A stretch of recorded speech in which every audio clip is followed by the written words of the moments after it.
حضرت ابو امامہ رضی اللہ عنہ نبی صلی اللہ علیہ وآلہ وسلم سے روایت کرتے ہیں، آپ صلی اللہ علیہ وآلہ وسلم نے فرمایا، میرے دوستوں میں سے وہ مومن میرے نزدیک زیادہ قابل رشک ہے جس کے پاس ساز و سامان کم ہو، نماز میں اسے لذت حاصل ہوتی ہو، اپنے رب کی عبادت خوب اچھی طرح کرتا ہو اور وہ پوشیدہ حالت میں بھی اس کی اطاعت کرتا ہو، لوگوں میں مشہور نہ ہو، اس کی طرف انگلیاں نہ اٹھتی ہوں، اس کا رزق گزارا لائق ہو اور وہ اس پر صابر ہو۔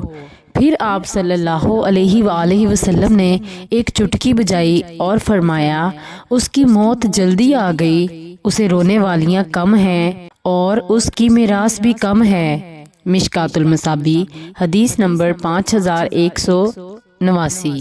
حضرت ابو امامہ رضی اللہ عنہ بیان کرتے ہیں، رسول اللہ صلی اللہ علیہ وآلہ وسلم نے فرمایا، میرے رب نے مجھے پیشکش کی کہ وہ مکہ کی وادی بطحا یا مکہ کے سنگ ریزوں کو سونا بنا دے۔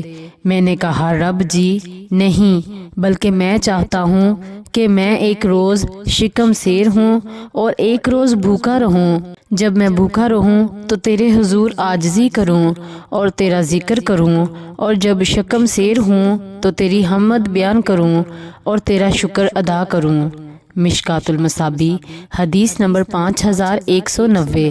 حضرت ابن مسعود رضی اللہ عنہ سے روایت ہے کہ رسول اللہ صلی اللہ علیہ وآلہ وسلم ایک چٹائی پر سو گئے، جب اٹھے تو آپ صلی اللہ علیہ وآلہ وسلم کے جسد اطہر پر اس چٹائی کے نشان تھے۔ ابن مسعود رضی اللہ عنہ نے عرض کیا، اللہ کے رسول صلی اللہ علیہ وآلہ وسلم، اگر آپ ہمیں حکم فرمائیں تو ہم آپ کے لیے نرم بستر تیار کر دیں۔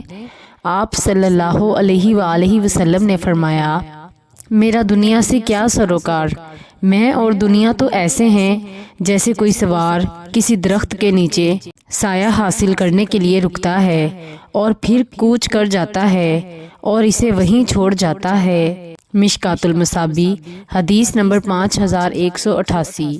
حضرت انس رضی اللہ عنہ بیان کرتے ہیں، رسول اللہ صلی اللہ علیہ وآلہ وسلم نے فرمایا، سارا خرچہ اللہ کی راہ میں سوائے تعمیرات کے اس پر خرچ کرنے میں کوئی خیر نہیں۔ مشکوٰۃ المصابیح حدیث نمبر 5183۔